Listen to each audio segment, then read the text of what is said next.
Bon, vous pouvez me voir et m'entendre. Ce n'est pas l'écran auquel je m'attendais, mais ça me fait plaisir de vous voir, vous tous. Je suis content que vous soyez avec nous. Je m'appelle Jeff Bentley. Je suis le facilitateur pour cette séance sur la boîte à outils pour travailler avec des racines de tubercules et des bananes. Juste pour commencer, je vais vous montrer cette présentation. Quelques indications générales. Les vidéos, les micros vont être éteints pour les participants, donc vous ne pouvez pas ouvrir votre micro. Cette séance est enregistrée. Et contrairement à la dernière fois, nous n'avons pas de dispositif spécial pour les questions et réponses. Utilisez juste la fenêtre de chat pour poser vos questions, pour donner vos retours. Et après, par la suite, l'équipe répondra à vos questions. Nous avons un service d'interprétation simultanée de l'anglais vers le français et de l'anglais vers l'espagnol. Donc, vous pouvez utiliser l'option d'interprétation si vous voulez écouter donc, la traduction de la séance. Et donc, voilà, c'est tout. Je pense que je n'étais pas en train de partager mon écran, en fait. Alors, on va écouter Viviana Pollard, qui est l'experte en genre innovation pour le programme RTB. C'est un plaisir de la voir parmi nous. Et il est tôt chez elle. Merci, Jeff. J'essaie de partager mon écran. Dites-moi si vous pouvez le voir. Oui, nous voyons ton écran. Merci beaucoup. Soyez les bienvenus. Bonjour, bonsoir, où que vous soyez. C'est un plaisir pour moi d'être là et de pouvoir partager un peu avec vous au nom de Dr. Hill. Et on va vous présenter donc cette boîte à outils RTB. Donc, vous êtes les bienvenus. Alors, le programme RTB travaille au niveau mondial pour exploiter le potentiel inexploré en fait, des cultures RTB pour améliorer la sécurité alimentaire, la nutrition, les revenus, la résilience au changement climatique et l'égalité des sexes parmi les petits exploitants. Nous avons plusieurs cultures. Nous avons le banane, le manioc, la pomme de terre douce, le manioc et d'autres RT. Alors, pourquoi est-ce qu'on a regroupé tout ça? Parce ils ont tous une complexité génétique commune à toutes ces cultures. Ce sont des cultures à multiplication végétative. Elles partagent le même système de semences. Elles posent un défi. Déplacer le matériel d'un endroit vers l'autre devient quelque chose de complexe. Et les éléments du système de semences aussi sont différents. Alors, pour relever tous ces défis de ces cultures, le programme a établi, disons, des œufs en or. Ce sont des innovations, des processus qui vont permettre ces cultures RTB de fleurir. Toutes ces innovations sont comprises dans ce qu'on appelle les œufs en or RTB. Alors, ce n'est pas vraiment des œufs, mais plutôt des graines, non? Alors, tout cela contribue à One CGIAR dans plusieurs secteurs. Quelques-uns de ces œufs sont déjà dans des processus de transformation, quelques-uns dans des systèmes agricoles résilients. Alors, un œuf en or important ici, c'est le système de semences, la boîte outils de système de semences. Nous en sommes très fiers. Ça nous fait plaisir de partager ces éléments avec vous, de partager un peu du travail qu'on a mené. Alors, bien évidemment, on est très reconnaissant envers notre principal donateur pour ce travail en ce qui concerne la boîte à outils du système RTB. Alors, je vous remercie d'être là avec nous et j'espère qu'on pourra tous apprendre beaucoup, échanger beaucoup aussi autour de cette boîte à outils. Merci. Merci, Viviane, pour cette bienvenue aussi chaleureuse.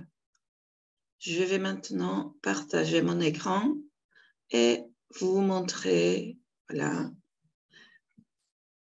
quelques diapositives.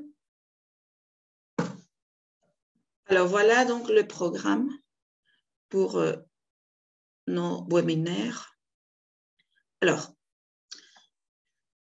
on va voir ensemble rapidement ce qu'on a fait jusque-là. Cet webinaire vise à renforcer le renforcement justement des capacités de la part de nos partenaires qui travaillent autour de systèmes de semences. Nous avons eu un webinaire en juillet où nous avons pu avoir la présentation de tous ces outils et à la fin de ce webinaire, on a formé 3 équipes en Ouganda, Tanzanie, Éthiopie et chacune de ces équipes met en œuvre ces outils-là sur le terrain.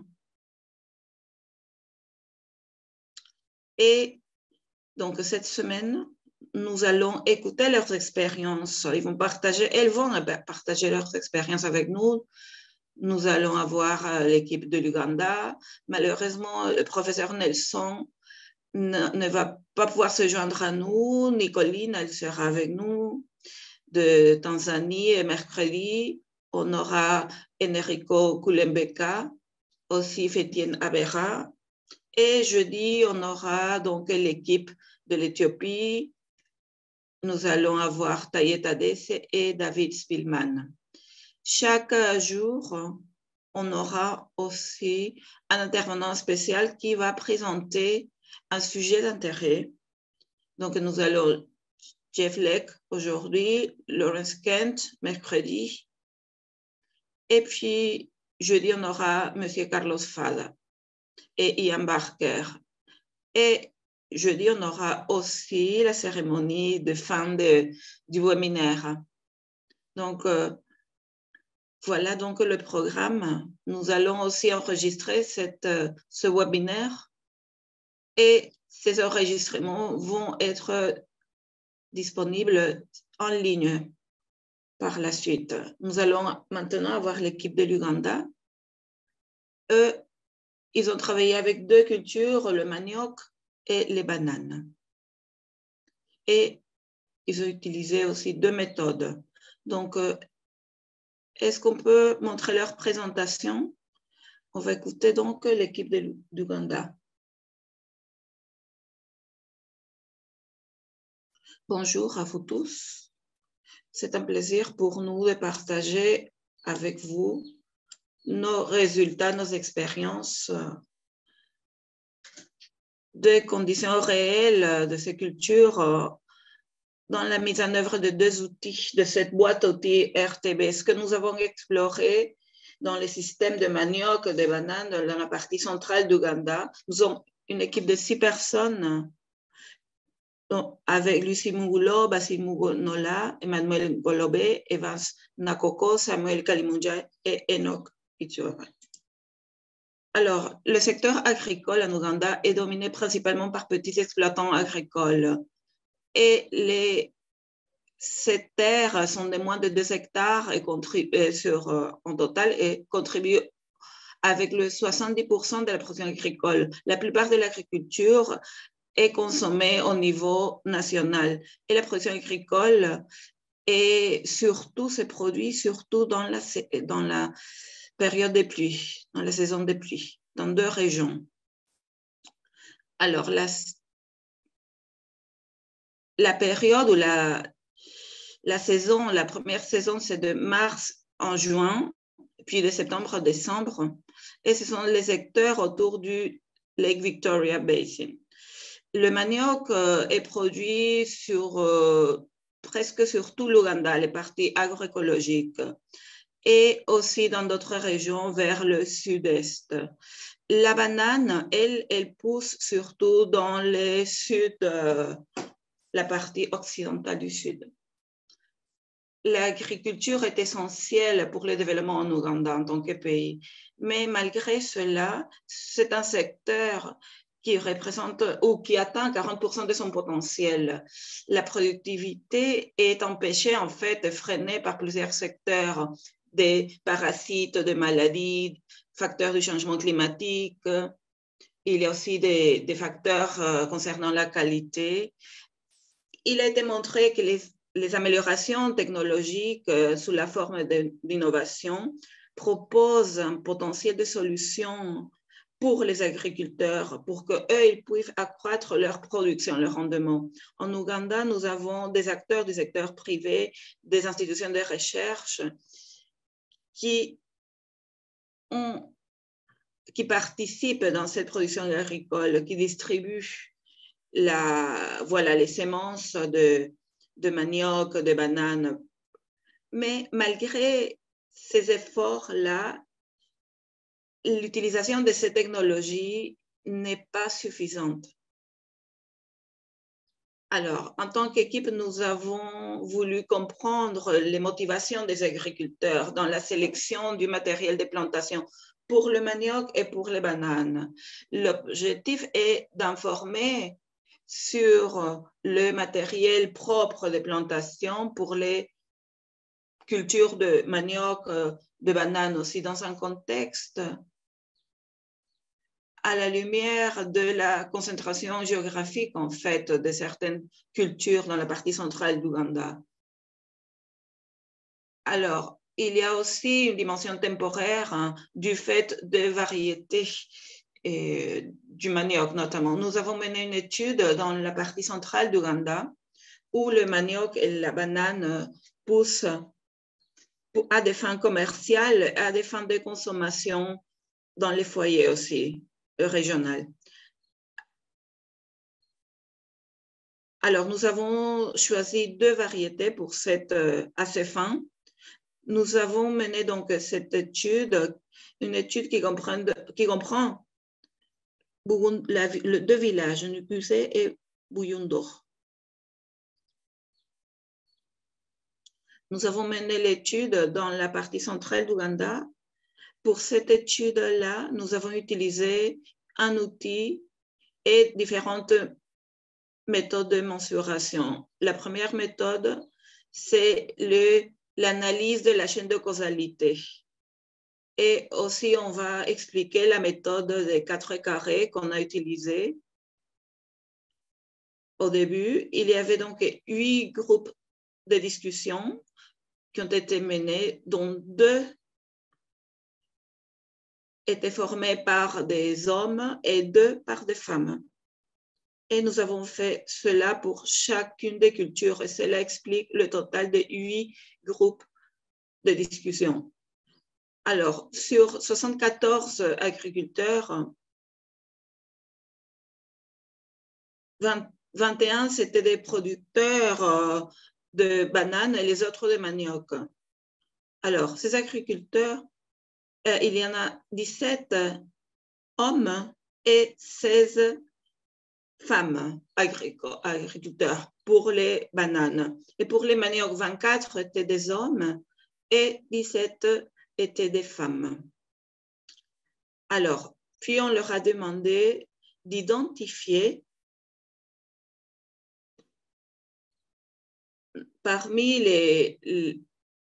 dans cette méthode des 4 carrés, on leur a demandé d'identifier quels étaient les facteurs qui avaient une influence sur leur culture.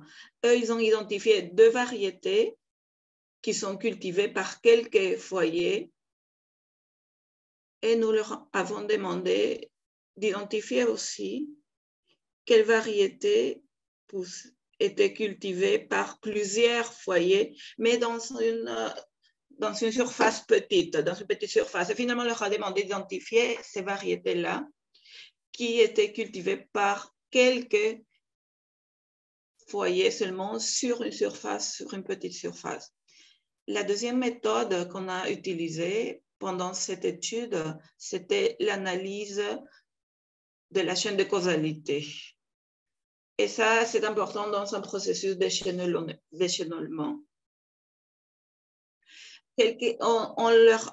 On a fait des interviews, 25 pour les agriculteurs, les producteurs de bananes, 25 pour ceux du manioc. Alors, le choix de ces outils, ou plutôt c'était des outils complémentaires. Par exemple, alors qu'on menait le débat avec le groupe de discussion en utilisant la méthode des 4 carrés, nous avons pu identifier les variétés indiquées par les agriculteurs pour comprendre l'utilisation de ces variétés-là. Et puis par la suite, nous pouvions comprendre ces attributs, les caractéristiques qu'attendaient les agriculteurs et celles qu'ils ne voulaient pas. Pendant ce processus, nous avons posé les bases pour pouvoir utiliser cette analyse de la chaîne de causalité pour pouvoir mieux comprendre les motivations sous-jacentes de la part des agriculteurs pour choisir, pour le choix ou pour la sélection du matériel de plantation pour le manioc et la banane. Alors, si on regarde la diversité de toutes les variétés de bananes, 80% de toutes ces variétés appartiennent à la banane des hauts plateaux de l'Afrique de l'Est. Donc, les variétés, ces variétés-là sont Bide, Musaka, Nakitembe, Nufuka et Nakabululu. Alors, les personnes interrogées ont identifié 27 variétés locales et 3 introduites. Ces variétés-là comprenaient FIA 17, FIA 25 et KM5. Quelques variétés, cependant, sont locales ou autochtones qui ont été réintroduites comme des cultures de plantules. Nous avons introduit, un tissu de plantules de bananes. Alors, pour cette analyse de 4 carrés pour les variétés bananes, l'abondance est, nous voyons que ce sont quelques foyers à grande échelle qui ont introduit cela, et aussi quelques foyers à petite échelle. On a établi que les hommes ont pris en fait la propriété de ces cultures-là. On a vu que donc, ces hommes-là avaient les droits de propriété et ils cultivaient des variétés à grande échelle. Et les femmes ont cultivé plus de variétés que les hommes, en fait, mais les hommes cultivaient, et c'est basé surtout sur la demande commerciale, la demande du marché, alors que les femmes, c'était plutôt étaient axées sur les variétés. Ces variétés sont cultivées par peu de foyers. Alors, ces variétés-là étaient utilisées dans des cérémonies locales, traditionnelles, dans des fêtes, pour la socialisation des hommes, en fait, alors que on a vu d'ailleurs de nouvelles marques de boissons alcooliques sur le marché avec ces variétés-là. Non, c'était plutôt des variétés davantage commerciales. Donc, on a eu de nouvelles marques de boissons d'alcool. Alors, il y a eu aussi l'utilisation de ces variétés-là dans les cérémonies de mariage. On a trouvé aussi dans cette étude que la bière locale était faite avec des variétés. Une de ces variétés, c'était une exigence pour les hommes qui voulaient marier les femmes de cette région-là. Donc, c'était vraiment une exigence. Cela veut dire que c'était un cadeau offert par le marié au foyer de la mariée, non, pendant la cérémonie. Et donc, les hommes présentaient ces variétés-là à petite échelle, mais c'est important pour la culture de cette région. Alors, les résultats en termes de variétés du manioc, 83% des variétés, ce sont des types de manioc qui peuvent être cuisinés fraîches, alors que 17% c'était des types plutôt amers, hein, comestibles, seulement si c'était processé ou transformé. Non, il fallait vraiment passer par un processus de préparation, la fermentation, le séchage à ciel ouvert, hein, avant d'être consommé. Alors, sur ces 23 variétés dont je viens de parler, il y a eu certaines façons, il y a eu 21 variétés améliorées et 2 étaient des variétés locales. Alors là, les agriculteurs ont adopté normalement les nouvelles variétés basées sur des attributs désirables ou caractéristiques désirables, non, par rapport aux variétés qu'ils avaient auparavant. Alors, il y a eu quelques variétés qui ont été introduites. Quelques-unes de ces variétés étaient cultivées par quelques foyers à grande échelle, alors que la plupart des variétés étaient cultivées à une petite échelle. Nous avons, avec cette étude, établi aussi que le manioc est perçu comme une culture des femmes, en fait. Nous pouvons cultiver plus, et elles cultivent plus de variétés que les hommes. Alors, les hommes,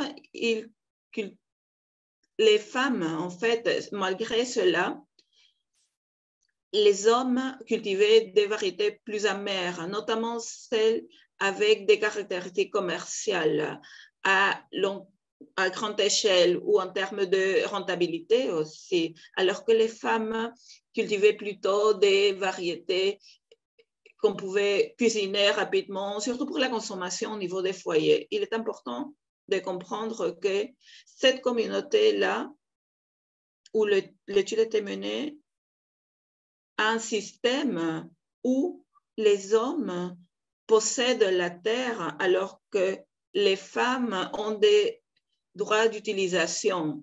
Et c'est pourquoi les hommes ont d'énormes surfaces pour pouvoir produire, cultiver ces variétés, alors que les femmes peuvent utiliser une surface plus petite en fait.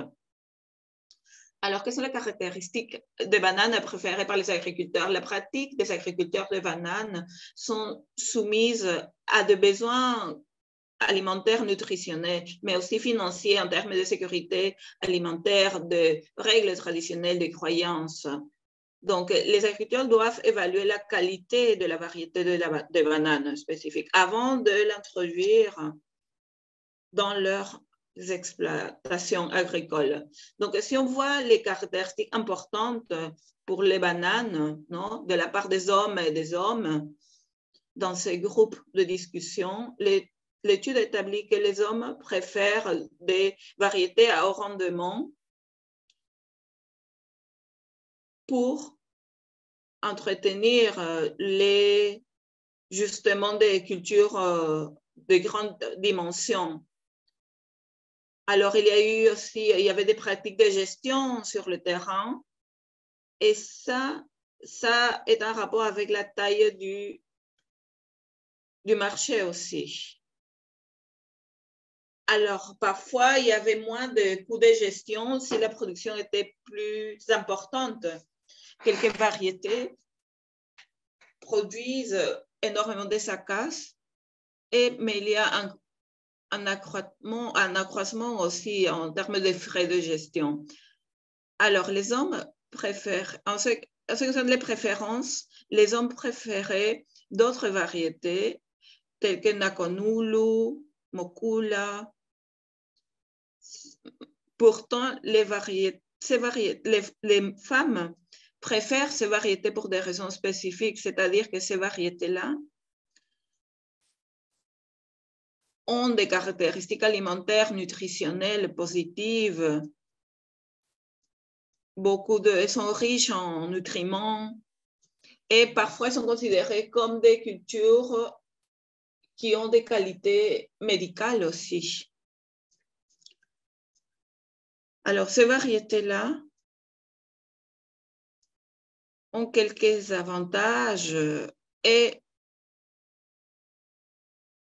il y a aussi une continuité grâce à ces variétés, une continuité en termes d'aliments, contrairement aux variétés préférées par les hommes, non, dont la production est moins élevée en fait, dans les cycles de production. En ce qui concerne les caractéristiques préférées pour le manioc, les agriculteurs ont toute une variété en fait de manioc pour différentes raisons. La diversité en termes de force et de faiblesse aussi réduit la production, la consommation et les risques de marché. Il y a des variétés à moins haut rendement aussi qui peuvent être retenues pour d'autres raisons. Par exemple, il y a des variétés qui peuvent être préférées pour des raisons, disons, pour être utilisées en tant que combustible. Donc, c'est des raisons immédiates. Alors qu'il y a des variétés qui peuvent être gardées ou conservées plus longtemps, par exemple 2 ans. Donc là, ça c'est bien pour les foyers. Alors, les variétés de manioc peuvent couvrir les besoins immédiats des foyers et aussi les besoins financiers ou économiques sur la durée, alors qu'il y a des variétés qui vont mûrir lentement, donc qui peuvent rester sur le sol, en fait, on va dire, pendant longtemps, et elles vont couvrir les besoins sur le long terme, les besoins alimentaires, financiers aussi. Donc, les agriculteurs peuvent cultiver différentes variétés pour couvrir tous leurs besoins. Il y a certaines variétés donc à moindre rendement, mais qui sont retenues, préférées par les agriculteurs, comme j'ai dit tout à l'heure, pour d'autres raisons. Peut-être le goût est très bon, et ce sont des variétés qui résistent mieux au climat, où il y a une valeur en termes de revenus. Donc, elle est très importante pour les maniocs considérés par les hommes et les femmes, les agriculteurs hommes et femmes, dans les groupes de discussion avec lesquels on a travaillé. Cette étude établit que les hommes préfèrent les variétés à des fins commerciales.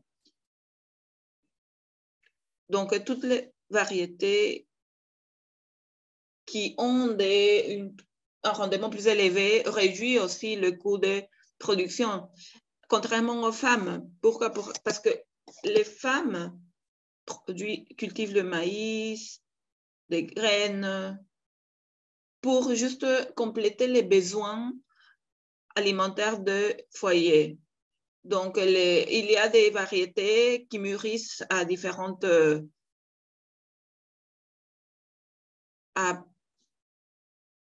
qui mettent plus de temps à mûrir, d'autres moins.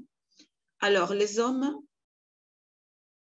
ne montrent pas le même raisonnement que les femmes, donc.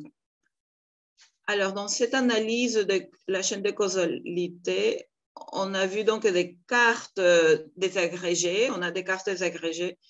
Voilà donc le produit des entretiens individuels qu'on a menés. L'étude établit que il y avait 4 caractéristiques qui poussaient les agriculteurs à cultiver ce produit. La caractéristique la plus importante, c'était les hauts rendements. Alors, les revenus étaient quand même le facteur le plus important. Cela veut dire que les agriculteurs sont hautement motivés par les variétés de manioc à haut rendement, parce que ce sont des revenus qui mènent à la réussite, au bonheur. Donc, ça, c'est l'objectif ultime, en fait, de la production de manioc. Et donc, cette étude a établi aussi que les agriculteurs sont motivés au niveau mental, en fait, par le bonheur et la réussite dans la vie au moment de choisir la variété spécifique de manioc qu'ils vont cultiver. Alors, en ce qui concerne les bananes, nous voyons ici donc une carte désagrégée suite aux entretiens. On a utilisé l'analyse de la chaîne de causalité et donc l'étude a montré qu'il y a 3 caractéristiques qui motivent les agriculteurs à cultiver les bananes: la maturité des bananes, les hauts rendements et la qualité de la variété en question. Donc, la caractéristique la plus importante, c'était le haut rendement et la bonne qualité alimentaire de la variété. Donc, les agriculteurs de bananes favorisent le haut rendement, la bonne qualité et pour justement produire des revenus plus importants. Cela pour être heureux en fin de compte. Donc, grâce à cette étude, on a pu établir que la reconnaissance au niveau de la famille, de la communauté, pardon, le bonheur, c'était des valeurs rajoutées, en fait, des valeurs ajoutées, prises en compte par les agriculteurs au moment de choisir la variété de bananes. Alors, les conclusions de cette étude. Alors, il y a beaucoup de diversité en ce qui concerne les variétés de la banane. Non? Alors, et les femmes cultivent plus de variétés que les hommes. Alors, cela sert à augmenter en fait l'adoption de variétés de bananes, notamment parmi les femmes. On peut améliorer ces diversités et il y a des caractéristiques préférées au moment de la sélection de variétés. Alors, malgré le fait que le manioc est considéré comme une culture des femmes, les hommes préfèrent les variétés au rendement parce qu'on parle de variétés vendues sur les marchés, là. Donc, il faut prendre en compte les préférences pour optimiser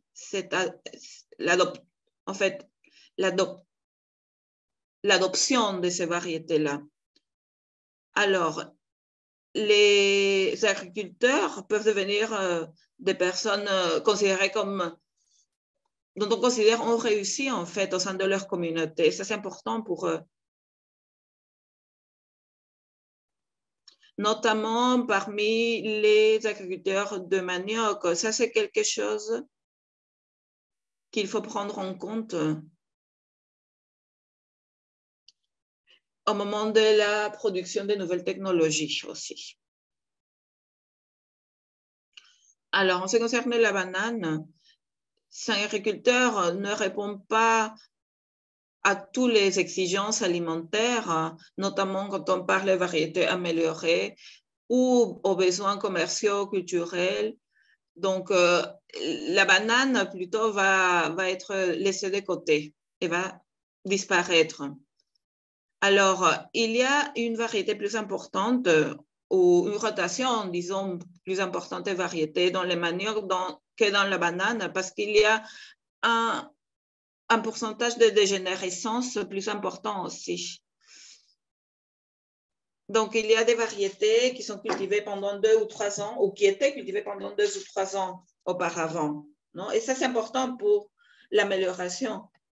Il faut prendre en compte la disponibilité, l'accessibilité et la qualité des variétés parce qu'il semble que tous les 2 ans, ces agriculteurs doivent se réapprovisionner en fait. Donc, s'il n'y a pas de nouvelles variétés,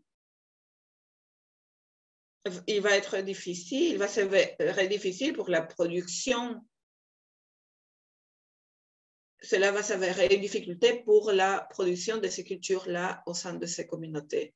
J'aimerais remercier ces acteurs-là.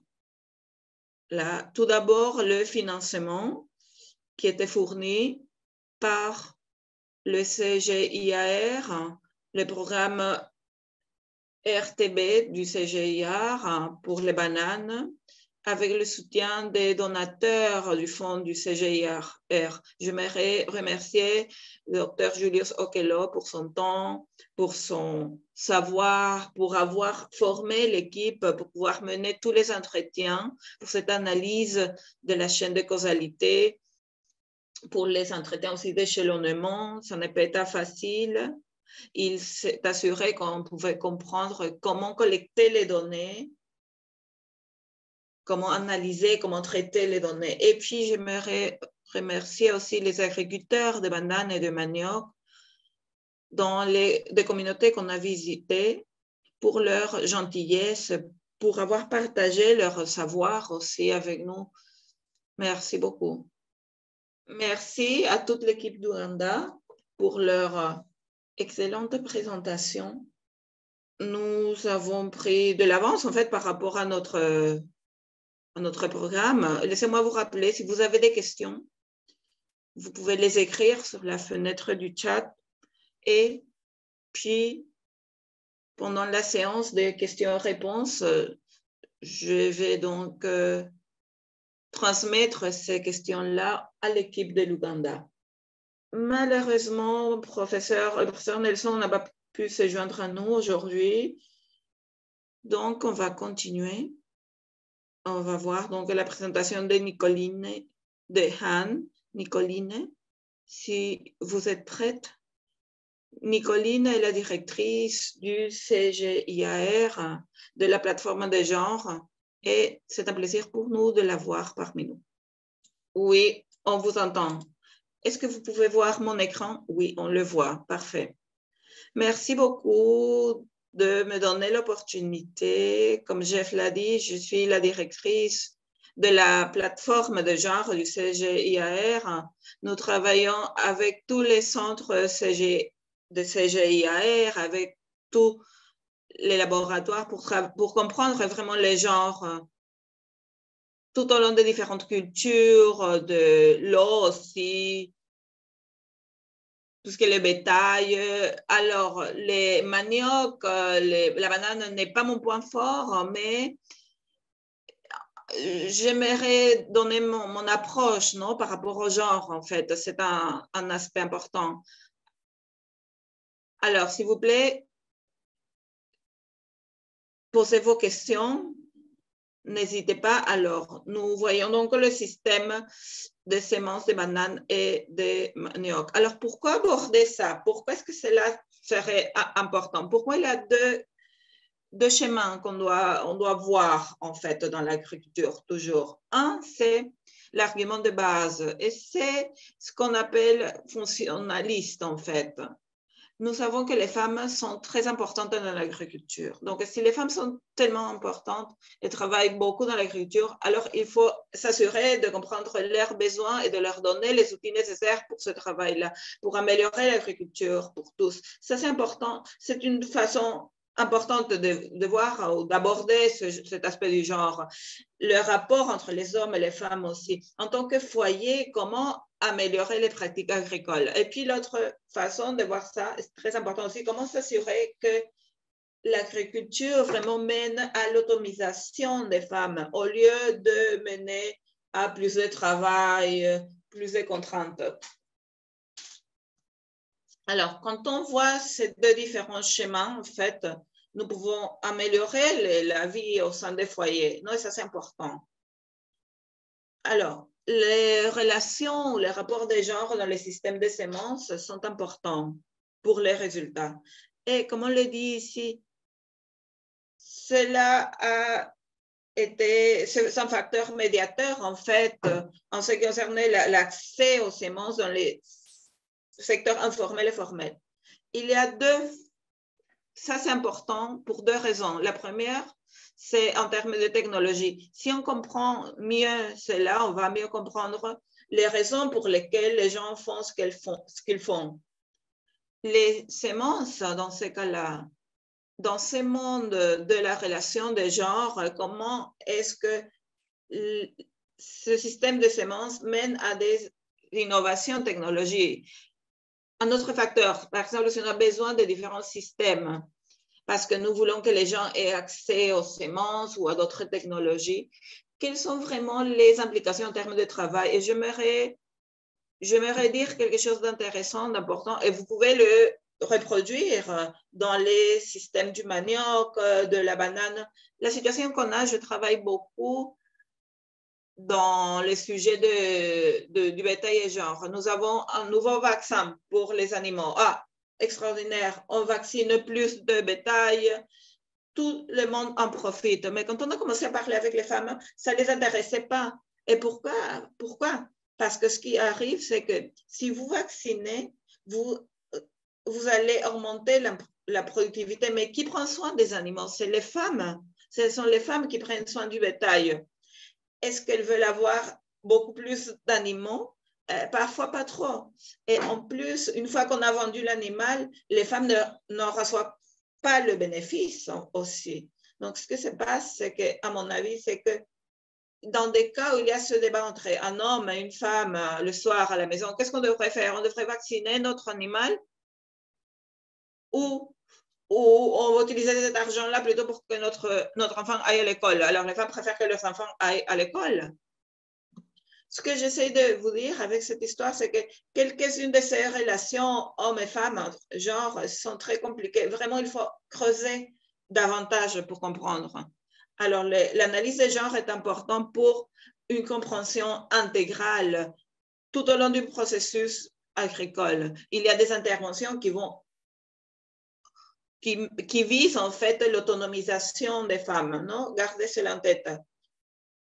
Pour moi, toute cette activité que vous faites est extraordinaire parce qu'encore une fois, vous développez une méthode ou des méthodologies qui nous permettent de comprendre les rapports de genre. Cela veut dire, cette méthodologie de 4 carrés, de l'analyse de la chaîne de causalité, cela fait qu'on puisse comprendre quelles sont les préférences différenciées entre les genres. Pourquoi tout cela est important pour nous? Parce que cela nous aide aussi à comprendre les restreintes liées au genre.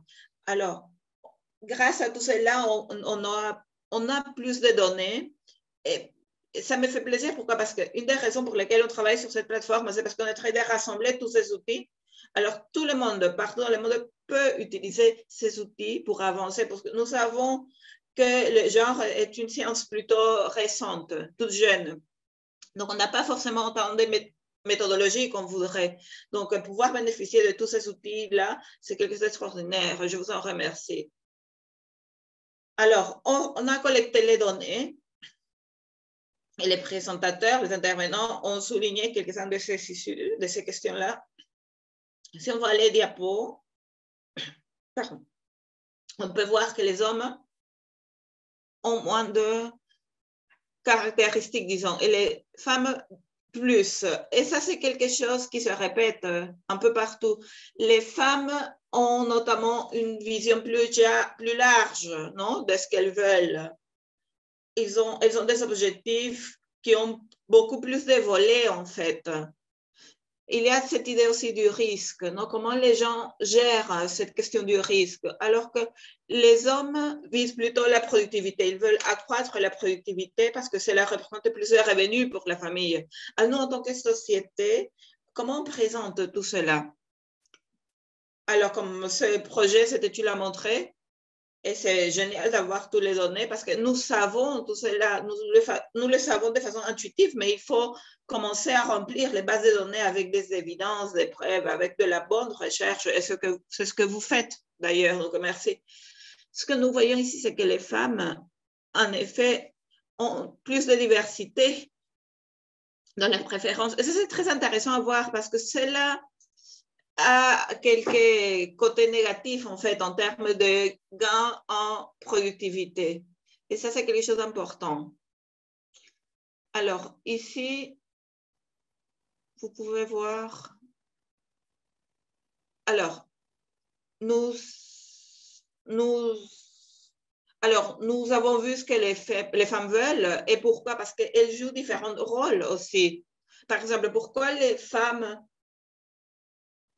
cherchent plus de surgeons, en fait, dans les plantes de bananes et les hommes cherchent moins de surgeons. Quelles sont les implications, en fait, non, pour les sélectionneurs, les gestionnaires agronomiques? Il est important de comprendre tout cela.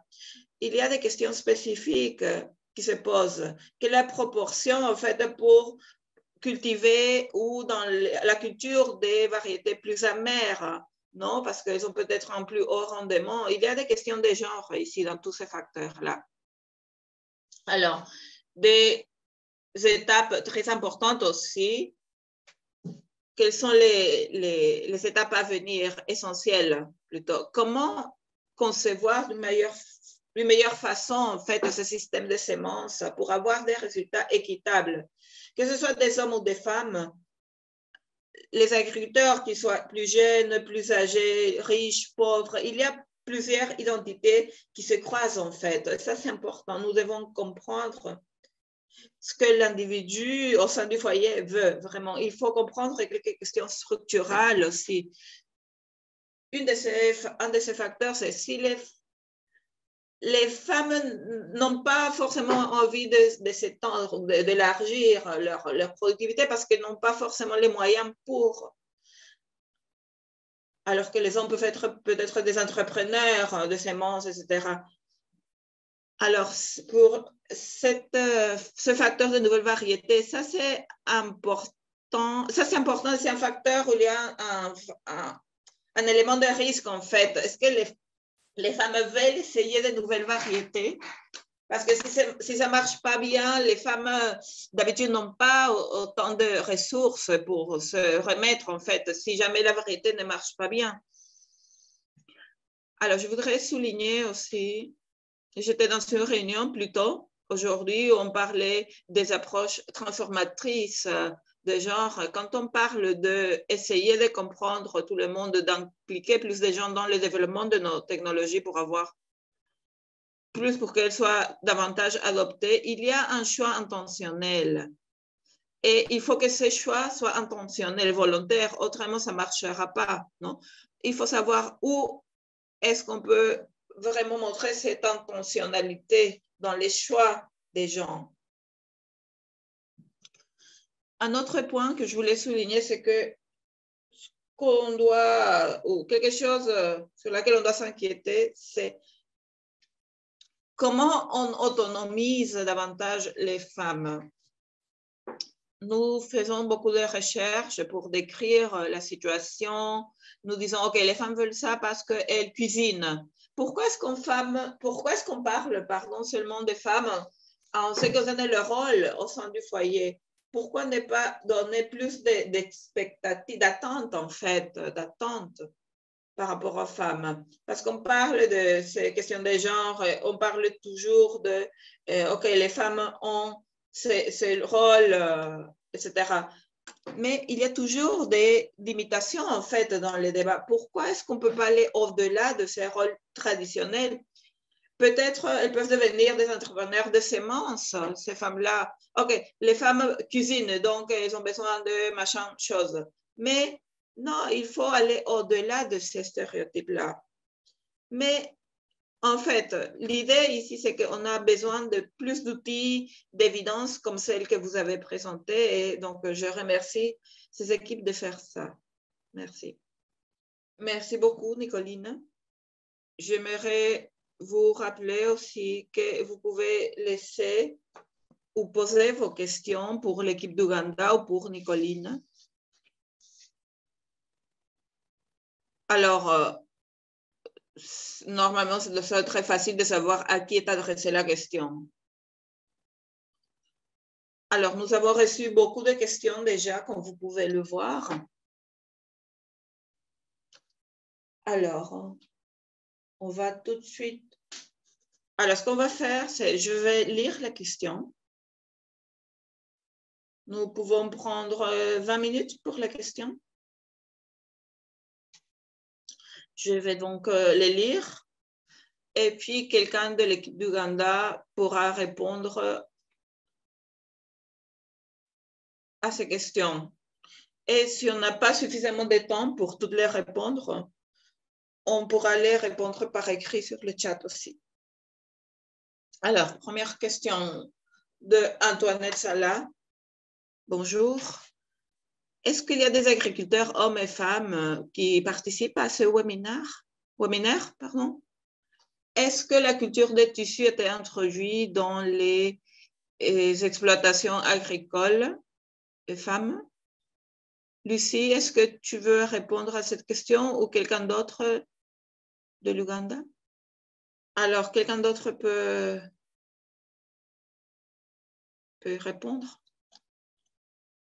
La question est, je suis Samuel d'Ouganda, je fais partie de l'équipe. Alors, oui, il y avait hommes et femmes dans les groupes. Les gens interviewés, Alors, nous avons eu des jeunes aussi, hommes et femmes. Et puis, nous avons donc les deux groupes principaux, hommes et femmes. Alors, les résultats sont en fonction de ces deux groupes-là. Et aussi, il y avait une question par rapport à la culture du tissu, non? C'était introduit aux agriculteurs de bananes. Et oui, parce que ces villages où on s'est rendu ont été sélectionnés. Et une des raisons de ça, c'était parce que tant les hommes que les femmes, pour les bananes, le manioc, par exemple, ils cultivaient une variété de bananes, alors on a pris en compte aussi les variétés de manioc. Donc oui, les tissus a été présenté à ce groupe-là. Nous avons une autre question de Antoinette Sala aussi qui demande quels ont été les défis pendant cette étude, cette recherche. Et on lui a répondu sur le chat. Je ne pense pas que vous puissiez tous voir la réponse. Oui, il y a eu quelques défis suite aux restrictions liées au Covid qu'on a pu surmonter à l'époque. Pendant les processus d'échelonnement, on a dû employer beaucoup plus de compétences comme l'échelonnement négatif et ça a pris énormément de temps.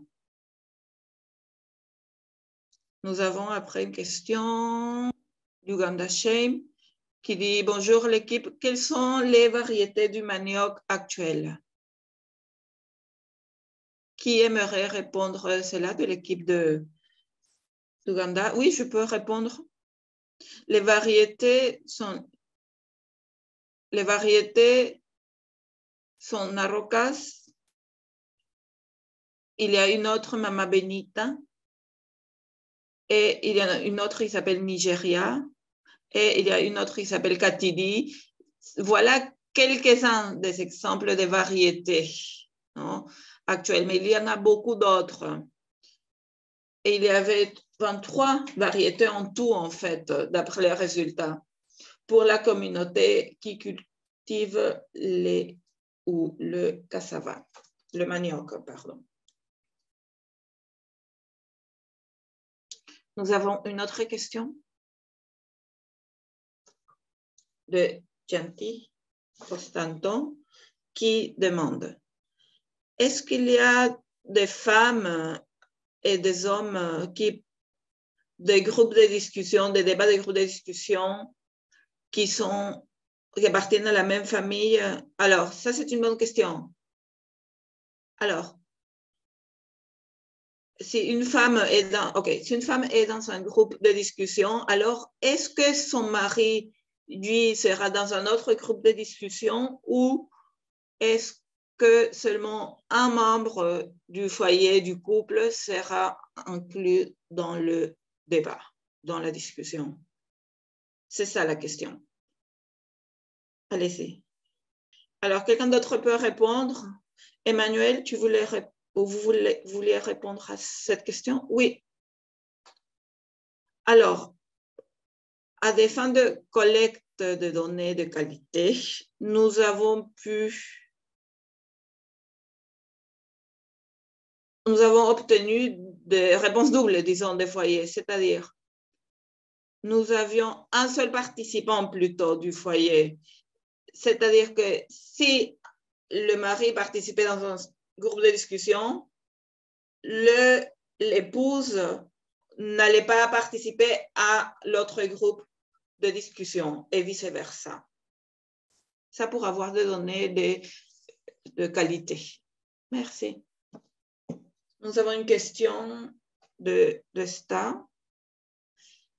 C'est une question sur les recommandations faites par rapport à la circulation des variétés, le temps de circulation de variétés. Est-ce que pour attendre des agriculteurs avec de nouvelles variétés, ce n'est pas trop peu de temps en fait? Non, parce qu'on parle de matériel de plantation, RTB. Alors, c'est une bonne question. la question est donc, est-ce que le temps de circulation d'une variété est tellement court que cela s'avère difficile de fournir les nouvelles variétés pour qu'elles soient introduites dans le système? Des commentaires là-dessus de l'équipe d'Ouganda? C'est pourquoi, dans la conclusion, quand on a parlé des implications, nous avons mis que cette rapidité, en fait, de la rotation a des implications. 2-3 ans, c'est une période très courte, non, pour la rotation. Donc, c'est là des implications, oui, du côté du sélectionneur, pour être sûr qu'au bout de 2-3 ans, on a de la sémence disponible. Alors, cela va poser des problèmes dans le contexte de l'agriculteur. Ce sont des défis sur lesquels on doit travailler pour pouvoir les surmonter. Nous avons une autre question de Malwin qui demande, dans notre pays, Myanmar, la chaîne des valeurs des processus de bananes est menée notamment par des femmes agriculteurs, en fait. En Ouganda, qui ajoute de la valeur au processus de la banane? Ce sont des femmes pour la plupart, comme au Myanmar. Alors, les processus de la chaîne de valeur, des valeurs ajoutées de la banane vont varier en fonction de la variété de la banane. Par exemple, pour les variétés améliorées, ça c'est un rôle plutôt adopté par les hommes. En ce qui concerne les variétés qu'on peut cuisiner rapidement, ce sera plutôt les femmes. Donc, différents rôles sont joués de différentes façons en fonction de la variété. Non, contrairement au cas de Myanmar. Alors, si c'est une utilisation à des fins comestibles, ce sera plutôt les femmes. Si c'est pour de la bière, ce sera plutôt les hommes. Maintenant, on a une question de Welda qui demande comment, en ce qui concerne l'adoption des variétés nouvellement lancées, quelle est la production en fait? C'est-à-dire, comment ça se passe? C'est-à-dire, quand une nouvelle variété est prête à être lancée, libérée sur le marché, quel est le processus officiel? Comment est-ce qu'on va informer les agriculteurs sur cette nouvelle variété?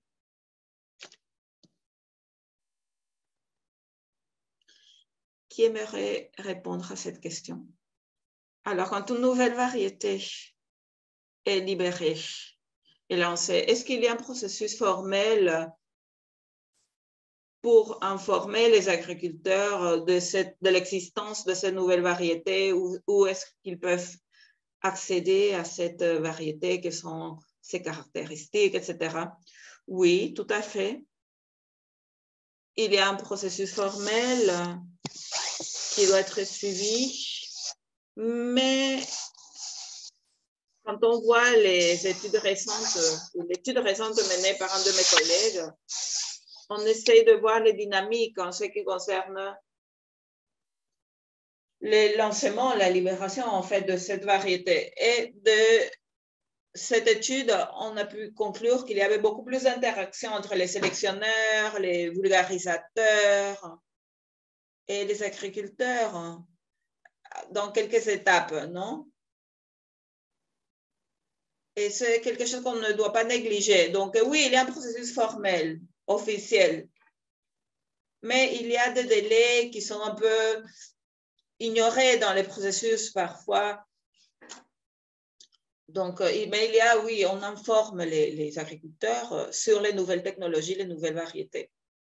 Très bien. Question suivante. Avoir des préférences différenciées entre hommes et femmes, c'est quelque chose à laquelle on s'attend. Mais qui prend la décision finale, en fait, en termes de quelle variété on va cultiver? Est-ce que vous pourriez nous dire si il est possible et jusqu'à quel point non, les femmes sont celles qui prennent la décision finale. Quelles recommandations vous pourriez faire d'après votre étude? C'est une bonne question.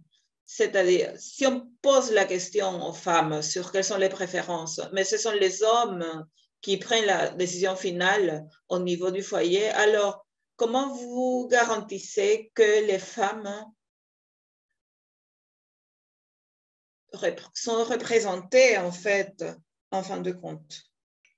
Alors, nous, dans notre étude, on n'a pas trop vu ce processus de prise de décision au foyer. Nous avons plutôt étudié les motivations, les raisons sous-jacentes, non? Pourquoi est-ce que les hommes choisissaient une variété déterminée? Pourquoi les femmes choisissaient une variété déterminée? On n'a pas trop vu la prise de décision au niveau du foyer. Le débat au sein du groupe de discussion n'a pas porté là-dessus, dans cette étude en tout cas. Ok, très bien. Nathan, je ne sais plus où on en est au niveau du temps. Alors, nous avons une question de Hilary. Alors, très bonne présentation de l'équipe d'Ouganda. J'ai vu la présentation surtout qui abordait les variétés préférées par les agriculteurs, non, au lieu du système de semences. Pourquoi, quand on parle du matériel de plantation, ou plutôt quand on parle du matériel de plantation, quel secteur privé ou public est impliqué dans cette production, dans ces ventes-là? Donc, en ce qui concerne la question de disponibilité, d'accessibilité, de la qualité aussi de tous ces matériels de plantation, voilà ce que je voulais un peu savoir. Merci beaucoup. Hilary du Kenya, apparemment. Donc, Hilary demande un peu plus d'informations par rapport au système de semences proprement dit. Et des réponses de l'équipe d'Ouganda?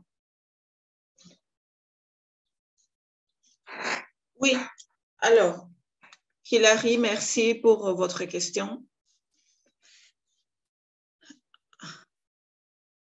Alors, en termes d'accessibilité, qualité, disponibilité, ce sont des questions importantes, mais vu qu'on avait des restreintes au niveau du temps, parce que c'est une étude qui devait être menée dans un délai déterminé, ce sont des aspects qui n'étaient pas dans la portée, en fait, de cette étude en particulier.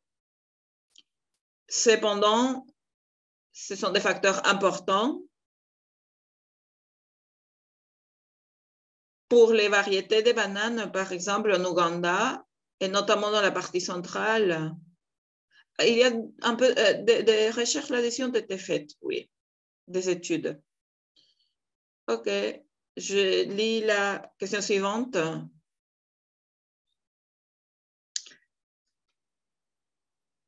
Quel système de multiplication d'approvisionnement on veut favoriser? C'est-à-dire, c'est une question similaire à celle du système de semences, non? Dans l'étude, mais Lucie et vos collègues, peut-être vous pouvez parler de techniques de multiplication rapide pour l'équipe d'Ouganda. Alors, pour la multiplication rapide, oui, j'ai des soucis avec ma connexion, mais je peux dire là-dessus que les institutions de recherche et le travail avec les agriculteurs, en fait, on a fait beaucoup de travail. On travaille énormément là-dessus. Oui, on a travaillé autour de la multiplication des semences, mais il y a des agriculteurs actuellement qui participent au système commercial, au commerce en fait de système de semences. Donc, la valeur ou la chaîne de valeur et quelles sont à prendre en compte dans les recherches, dans les instituts de recherche, dans les secteurs privés aussi et pour les agriculteurs. Alors, le nombre d'acteurs impliqués là-dessus, nous avons le ministre de l'Agriculture, bien sûr, qui a une fonction essentielle pour garantir la qualité de la semence, qu'elle ne soit pas compromise, en fait, cette qualité-là, avec ces technologies de multiplication rapide. Et notre question pour l'équipe de Ouganda, je me demande pourquoi les agriculteurs devraient changer de matériel de plantation tous les 2 ans s'ils cultivent des variétés améliorées. Est-ce que c'est pour des raisons de résilience ou de résistance face aux maladies, aux parasites? Alors, pourquoi est-ce que les agriculteurs devraient-ils changer de matériel de plantation tous les 2 ans s'ils travaillent avec des variétés améliorées, non, résistantes aux parasites et aux maladies? Alors, une des raisons que nous avons vues dans la présentation, c'est que la plupart de ces variétés sont susceptibles à la maladie, en fait, du manioc, une maladie du manioc. La proportion, le pourcentage de dégénérescence est très important. Voilà donc pourquoi. Et je voudrais ajouter aussi à ce que Lucie a dit, le taux de rotation de la variété aussi est influencé par plusieurs facteurs, mais notamment la résistance. Souvent, s'arrête en fait plus vite que prévu.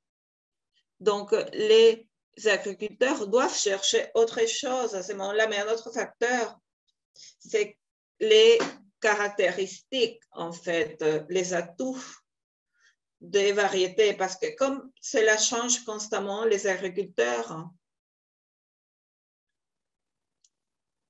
doivent avoir quelque chose qui répond aux besoins du marché et des foyers aussi. Merci pour cette réponse. Alors, outre les atouts, les caractéristiques, l'introduction de nouvelles variétés, la propagation de ces variétés, la diffusion de ces variétés aussi veut que plus vite on introduit ces nouvelles variétés dans les communautés les plus isolées aussi, plus haut le rendement pourra être. Alors, ce qui se passe, c'est que si une communauté cultive ces nouvelles variétés récemment introduites, alors lors du deuxième cycle de production, il y aura déjà une nouvelle variété libérée. Alors, il y a... Donc, on doit voir quel est le pourcentage d'adoption de la nouvelle variété. S'il y a une nouvelle variété qui a été introduite, qui est propagée, diffusée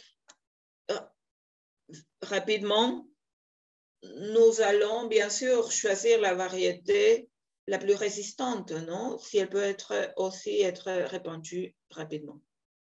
Nous avons une question de Varuna. Alors, la méthode des 4 carrés est similaire à l'outil de la roue de diversité. Et est-ce qu'il y a des données sur les variétés extantes disparues? Alors, une petite question. De quel outil de diversité parlez-vous? C'est une question que je me pose moi-même. Et puis, en ce qui concerne les variétés extantes disparues, oui, nous avons ces données-là, mais cette présentation, nous n'avons pas suffisamment de temps pour montrer tout ça dans la présentation. Mais il y a des variétés disparues actuellement, oui, tant pour les bananes que pour le manioc.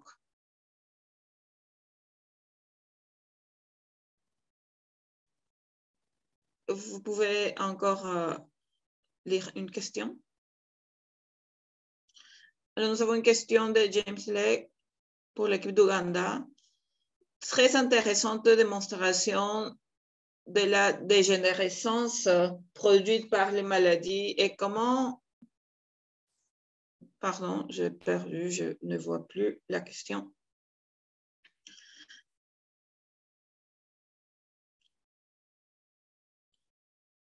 En ce qui concerne la banane et le manioc. Alors, il a posé deux questions en fait. Alors,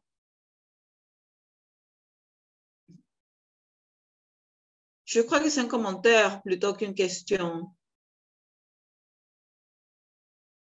Félicitations. C'est une étude excellente. Il y a des informations générées grâce à cette étude très, très importante pour les équipes de sélection, d'amélioration du manioc de banane. Est-ce que les sélectionneurs ont été inclus dans cette étude? Est-ce qu'on va pouvoir partager ces informations avec les autres équipes d'amélioration, de sélection de semences? Alors, est-ce vous avez impliqué des sélectionneurs dans l'étude où il va y avoir un mécanisme pour pouvoir partager les conclusions? Alors, non, il n'y a eu pas de sélectionneurs, mais bien sûr, après, quand on aura bien rédigé notre étude, on pourra la partager avec eux. Vous voudriez rajouter quelque chose?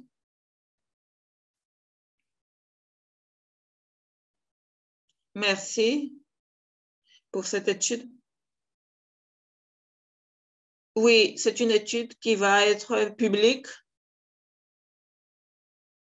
C'est pourquoi d'autres acteurs, pas seulement les sélectionneurs impliqués dans les systèmes de semences, vont trouver cette étude beaucoup plus informative, en fait, informative.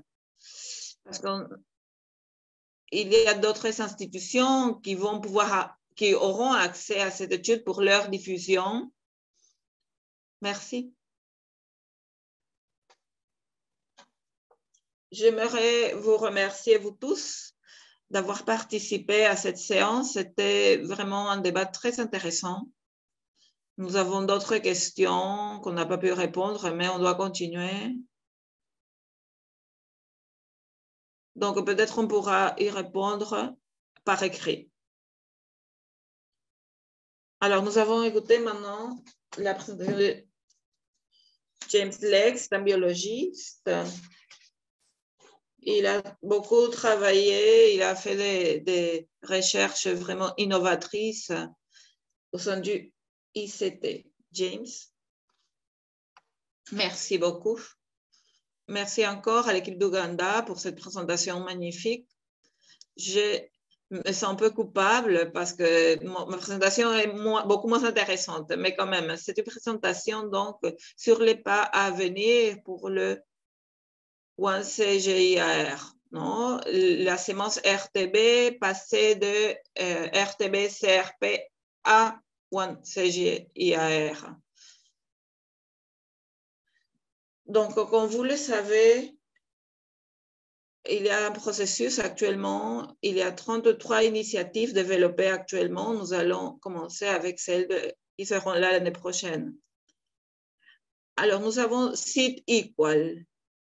On parlait des gains génétiques, en fait, dans les champs des agriculteurs. On en parlera par la suite avec Shova Venkatanegappa.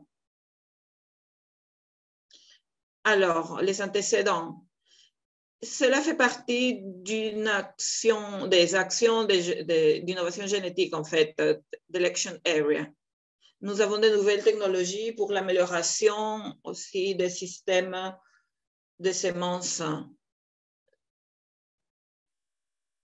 Il s'agit d'avoir donc des améliorations en termes du système de semences avec une attention sur les gains génétiques.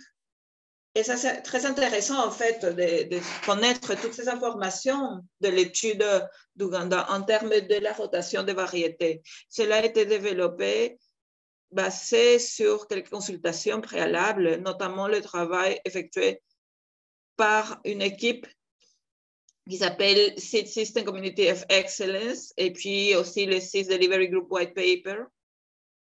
Ça, c'est les bases, en fait, pour beaucoup de propositions de Seed Equal. Nous avons donc l'outil RTB.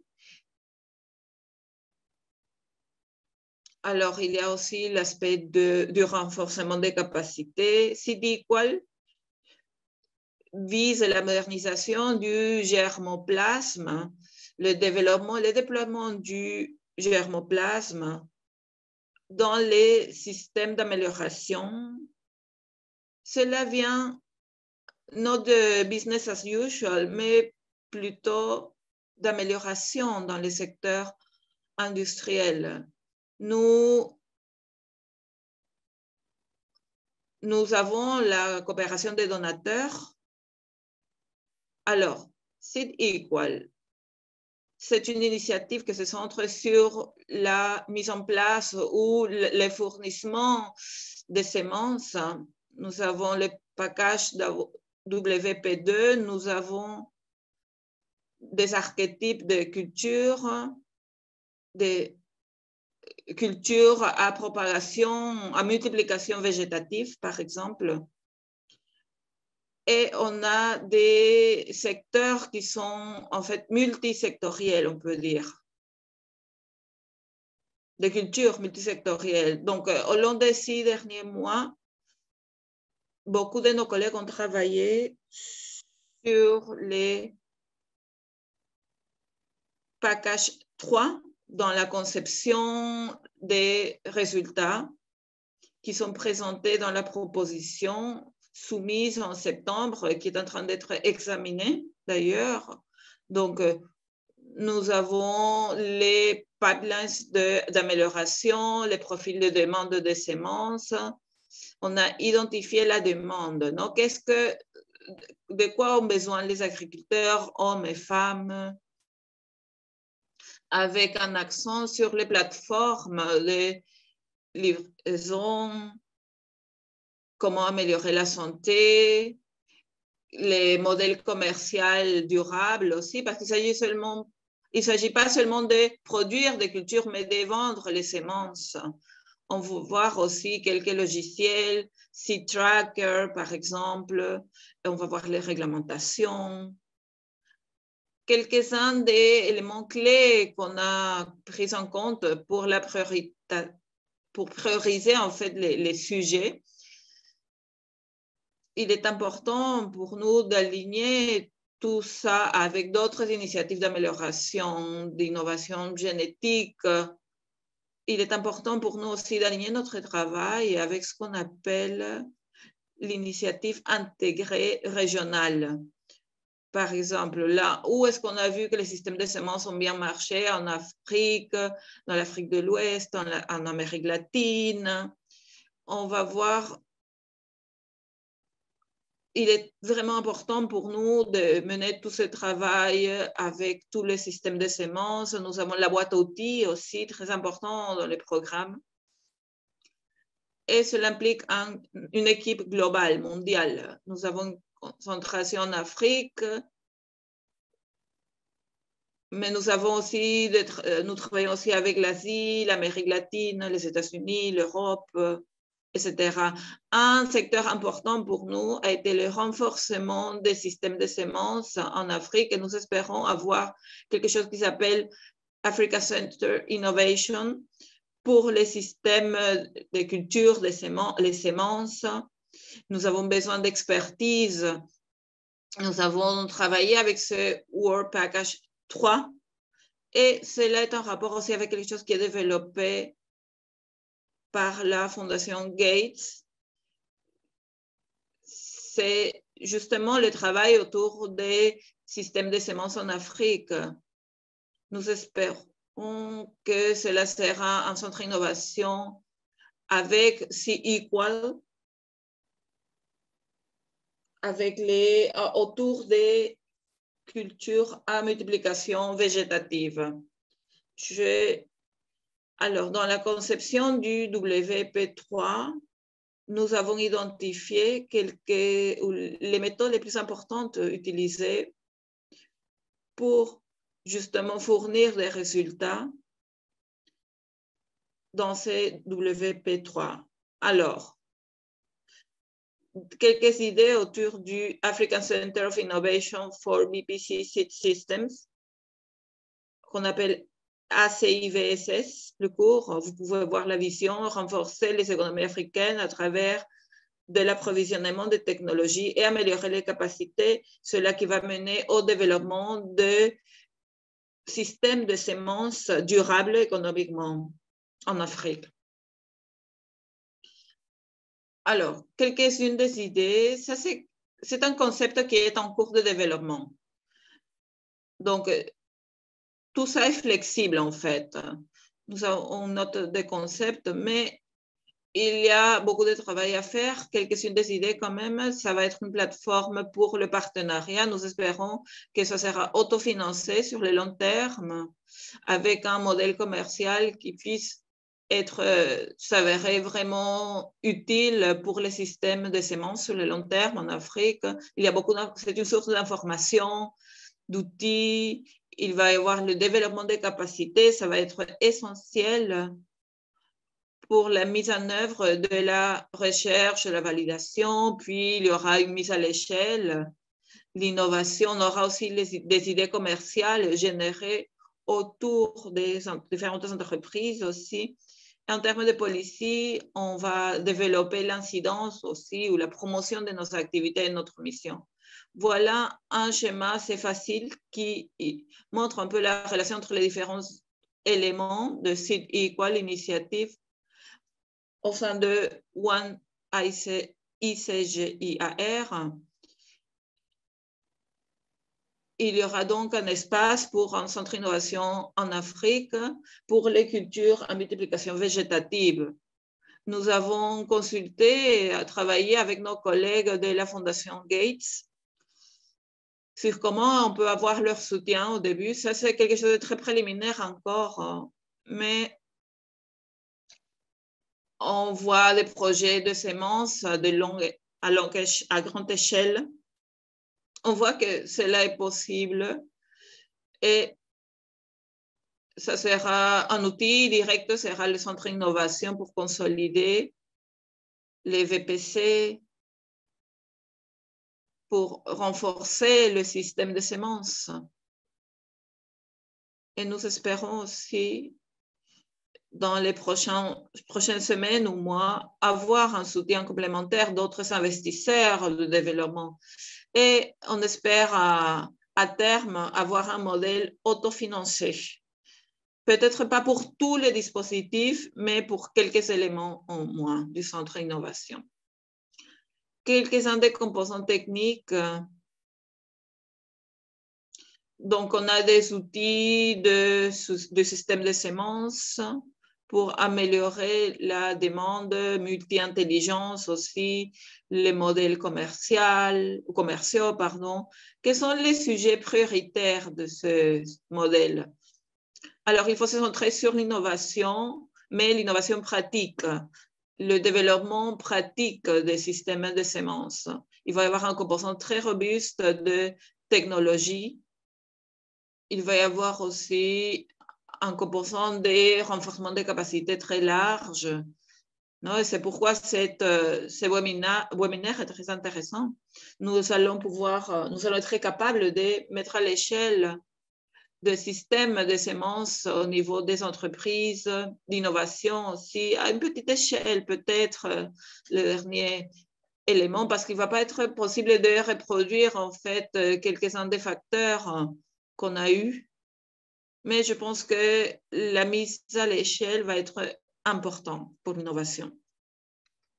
Donc, les étapes à suivre, à venir, nous avons une vision partagée, ou qu'on partage une vision commune, non? Développée grâce à la consultation avec les parties prenantes. Comment on peut développer de façon efficace les centres d'innovation au sein du site I, quoi nous avons pu identifier identifier des façons dont on peut contribuer à cela d'une façon complémentaire avec des parties prenantes et institutions qui travaillent dans ce secteur en Afrique. Comme on l'a dit, pour le financement, nous avons besoin d'avoir une confirmation de comment on va obtenir le financement et comment on peut avoir ça dans le One CJAR. On va savoir ce que le centre d'innovation va faire exactement, quels seront ses rôles, ses responsabilités, comment ça va être géré et comment il va pouvoir avoir un modèle autonome. Alors, voilà. Et je merci beaucoup. Merci beaucoup. C'est très intéressant. C'est intéressant de voir le travail que vous faites pour les années à venir, tous les efforts, très intéressant. Et nous avons hâte de voir la suite. J'aimerais remercier l'équipe d'Ouganda pour leur présentation. Lucie, Basile, Samuel, Evans, Manuel. Et j'aimerais aussi dire, James, que les gens ont laissé quelques questions pour toi sur la fenêtre de chat. Peut-être que vous pouvez les lire. Nous n'avons pas le temps d'y répondre, mais si vous voulez bien répondre par écrit à ces questions. Donc, merci pour l'Ouganda. Nous voudrions remercier aussi Vivian et Nicolina d'avoir été parmi nous. Nous avons enregistré cette séance et elle sera disponible sur notre page web. Vous pouvez la revoir. Nous allons aussi présenter un document écrit. Nous l'avons fait pour le dernier webinaire en juillet. Et avant que je n'oublie, j'aimerais dire que nous avons une offre spéciale cette fois-ci. Pour ceux parmi vous, pour ceux qui ont participé à 4 sur les 6 séances, vous allez recevoir une attestation de participation. Il y a eu donc 3 séances en juillet et 3 en octobre. Non, ça fait 6. Si vous avez participé à 4 ou plus de séances sur les 6, vous allez recevoir une attestation de participation. Donc, pour avoir justement participé à cette formation. J'aimerais dire aussi que je voudrais vous inviter à vous joindre à nous mercredi, même heure. Nous allons avoir la participation de l'équipe de Tanzanie. Elle va nous parler des systèmes de semences de la patate douce. Nous allons avoir le Centre de recherche agricole de Tanzanie. Nous allons avoir aussi la participation d'un professeur de l'Université d'Éthiopie. Et nous allons avoir Lawrence Kahn, qui est un officier du programme au sein de la Fondation Melinda Bill. Et donc, à moins qu'il y ait d'autres questions urgentes, merci à vous tous d'avoir donc participé à ce webinaire, à cette séance. Et on se retrouve mercredi à la même heure.